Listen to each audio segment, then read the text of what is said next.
حضور صلی اللہ علیہ وسلم نے فرمایا ان 5 راتوں کی دعا رد نہیں ہوتی، ایک جمعہ کی رات، 15 شعبان کی رات، رجب میں ہے، شعبان میں ہے، رمضان میں ہے اور عیدین کی ہیں۔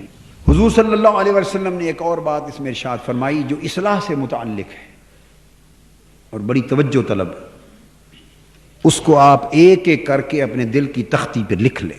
ارشاد فرمایا کہ اس رات جو آدمی توبہ کرے، اللہ پاک آسمان دنیا پر اتر آتے، مغرب کے ساتھ غروب آفتاب، جب 14 شعبان کا سورج غروب ہوتا ہے تو مغرب کے ساتھ ہی اللہ پاک اپنی شان کے لائق آسمان دنیا پر آ جاتے، وہ عرش اور فوق العرش اور لا مکان، اپنی شان کے لائق اللہ پاک آسمان دنیا پر اپنے بندوں کے قریب آ جاتا ہے، اور اس کی فجر تک اللہ پاک آسمان دنیا پر بندوں کے قریب رہتا ہے۔ ایک قربت تو نحن اقرب الیہ من حبل الورید ہے، وہ قربت عامہ ہے جو کسی کی سمجھ میں آ جائے اور کوئی اس کو اپنا لے تو وہ شہرک کے بھی قریب ہے، مگر یہ قربت خاصہ ہے۔ اور اللہ پاک آواز دیتے ہیں، ساری رات آواز دیتے ہیں، ہے کوئی مجھ سے مغفرت مانگنے والا تو معاف کر دوں، ہے کوئی مجھ سے رزق مانگنے والا تو رزق دے دوں، ہے کوئی مجھ سے سوال کرنے والا تو میں اس کے سوال پورے کر دوں، ساری رات بلاتا۔ اللہ رب العزت نے فرمایا کہ جو شخص سوال کرتا ہے، مغفرت طلب کرتا ہے، میں اس کا سوال پورا کرتا ہوں اور اس رات مغفرت کر دیتا ہوں، سوائے چند لوگوں کے۔ چند لوگ نہیں بخشے جاتے اس رات، چند لوگ اس رات کی دعاؤں سے بھی نہیں بخشے جاتے اور لیلۃ القدر میں بھی نہیں بخشے جاتے۔ ان میں سب سے پہلا آدمی تو مشرک، نہیں بخشا جاتا جب تک شرک چھوڑ نہ دے۔ اب ساتھ ساتھ سمجھا رہا ہوں، اس کے بخشش کے لیے شرط یہ ہے کہ وہ اس عمل کو بھی چھوڑ دے تو بخشش ہو جائے گی۔ مشرک جب تک شرک چھوڑ نہ دے۔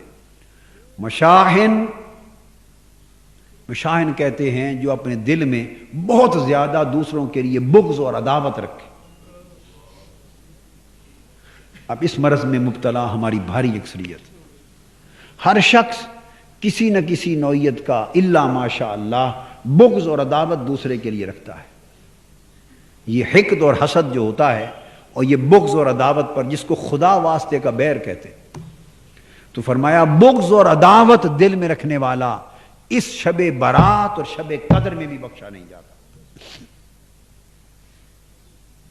لہذا جب تک کوئی دل کو بغض و عداوت سے پاک نہ کر لے اس کی دعا قبول نہیں ہوتی۔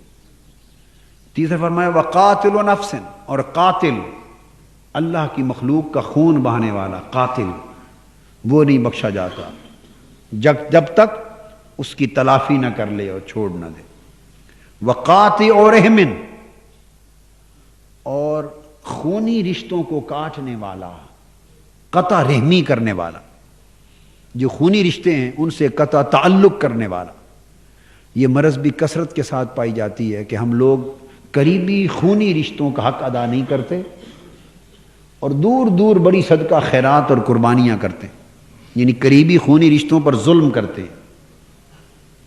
اقتدار میں آ جائیں تو ان کو مرواتے پٹواتے بھی ہیں، وہ غربت میں پس رہے ہوں، ہم شہروں میں دھوم دھام سے خرچے کرتے ہیں، نیک نامیاں لیتے ہیں کہ بڑے سخی ہیں، اور قریبی غریب رشتہ داروں کے گھر چولہا نہیں جلاتے، اس کے گھر دانہ نہیں بھیجتے، روٹی نہیں بھیجتے، کھانا نہیں بھیجتے۔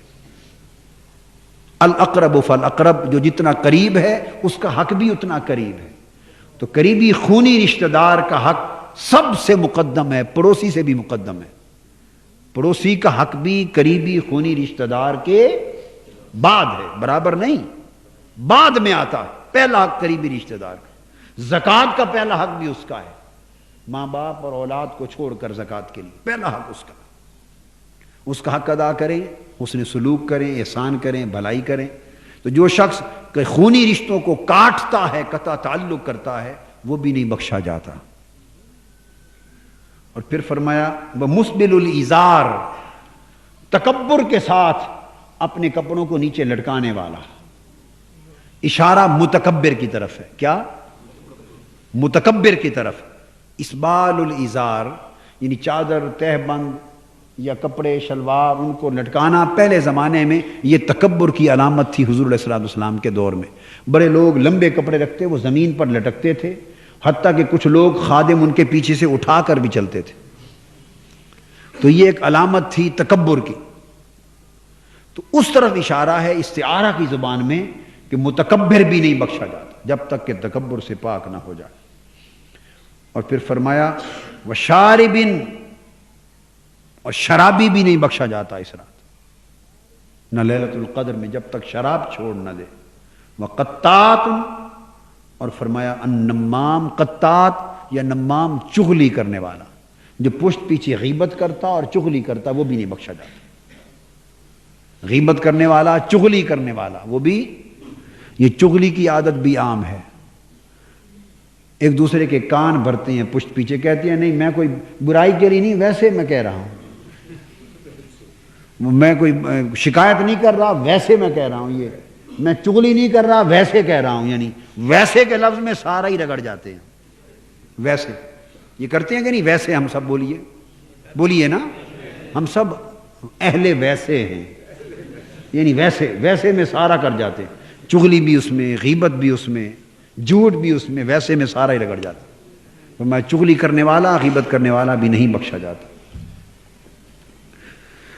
جو ان راتوں سے، اس رات کے اندر یہ بھی اصلاح ہو گئی کہ جو اللہ کی بارگاہ میں بخشش و مغفرت چاہے، اندازہ کر لیں کہ جو قبولیت کی راتیں ہیں جس میں اللہ پاک خود بخشنے کی آوازیں دے رہے ہیں، جب ان راتوں میں بھی ان اعمال کو چھوڑے بغیر بخشش نہیں ہوتی تو باقی سال میں کہاں بخشش ہوگی؟ لہذا ان کی بخشش کا، ایسے گناہ گاروں کی بخشش کا ایک ہی راستہ ہے کہ وہ ساتھ پہلے ان کو چھوڑ دیں، اپنی زندگیاں ان سے پاک کر لیں، شرک سے پاک کر لیں، عداوت، بغض اور عناد اور کینہ سے پاک کر لیں، قتل و غارت گری سے پاک کر لیں، قطع رحمی سے پاک کر لیں، تکبر سے پاک کر لیں، شراب سے پاک کر لیں، اور چغلی اور غیبت سے پاک کر لیں۔ ان 7 چیزوں سے اگر انسان اپنے آپ کو پاک کر لے تو اللہ پاک نے فرمایا کہ پھر اس کی بخشش و مغفرت عام ہو جاتی۔ سب سے پہلے نئی ویڈیوز کو حاصل کرنے کے لیے شیخ الاسلام ڈاکٹر محمد طاہر القادری کے آفیشیل یوٹیوب چینل کو سبسکرائب کریں اور بیل آئیکن کلک کریں۔